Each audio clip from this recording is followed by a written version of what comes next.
Houphouët-Boigny, depuis des années, nous n'y avons pas mis les pieds, mais nous y sommes. C'est que c'est une réalité. Il ne faut donc pas avoir peur. Il faut être rassuré. Pour venir dire non, dans ce stade construit par Félix Houphouët-Boigny, dire non à un troisième mandat à M. Ouattara. Dire non à une violation de la constitution ivoirienne. Dire non à une élection déjà biaisée. Dire non à une élection dont on connaît déjà les résultats. Dire non à une élection dont le chef de l'État sortant choisit lui-même ses adversaires. Pour dire non à une élection que la Constitution elle-même rejette. La Constitution du 8 novembre 2016 dit non à M. Ouattara de se présenter. Il a fini ses 2 mandats. Mais je crois que les gens veulent piétiner l'opposition. Et trouvent que c'est une opposition qui n'est pas responsable, qui n'est pas mûre. C'est pourquoi nous devons appeler tout le peuple de Côte d'Ivoire à ce stade-là. Pour dire non. Pour dire non, pour dire qu'on est fatigué. Pour dire non, que 2 mandats là, ça suffit. Et que les Ivoiriens ont regardé.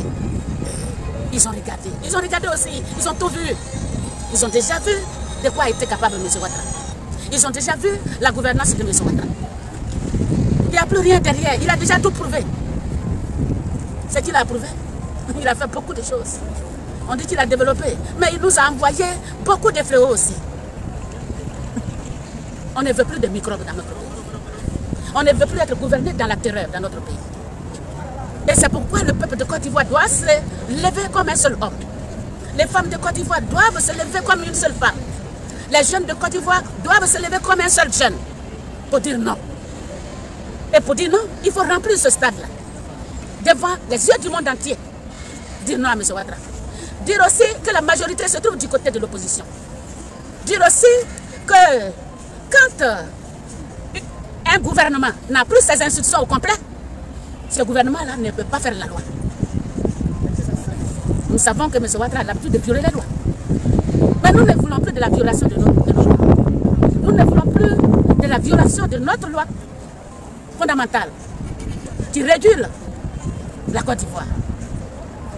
Nous vous appelons donc nombreux de vous mobiliser, nombreux de vous mobiliser, nombreuses. Vous voyez, nous sommes arrêtés au stade. Ça devrait normalement vous rassurer. Pour celles qui ont encore peur, pour ceux qui ont encore peur, ça devait vous rassurer que c'est depuis le stade de Félix Houphouët-Boigny que nous nous adressons à vous. Nous voulons voir ce stade plein de mains. Nous voulons voir le plateau inondé de monde. Nous attendons 2 millions de personnes. Je dis bien 2 millions.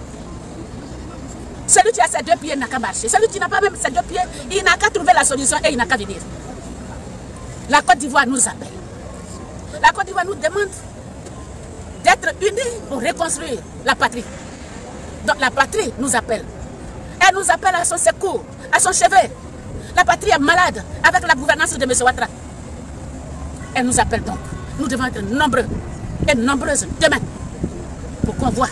Et que la communauté internationale qui est venue ici, qui a regardé aussi, regarde l'opposition ivoirienne, qui est une opposition significative, mais une opposition responsable. Nous vous appelons donc très nombreux. Demain, nous vous attendrons. Tout ceci, derrière, devant, tout, au dehors, doit être rempli des Ivoiriens et des Ivoiriennes. Et ça, vous avez compris. Nous vous attendons donc demain. Que Dieu nous aide. Et vive la Côte d'Ivoire. Vive notre pays. Vive les Bruni. Voilà. Ah, que Dieu m'avait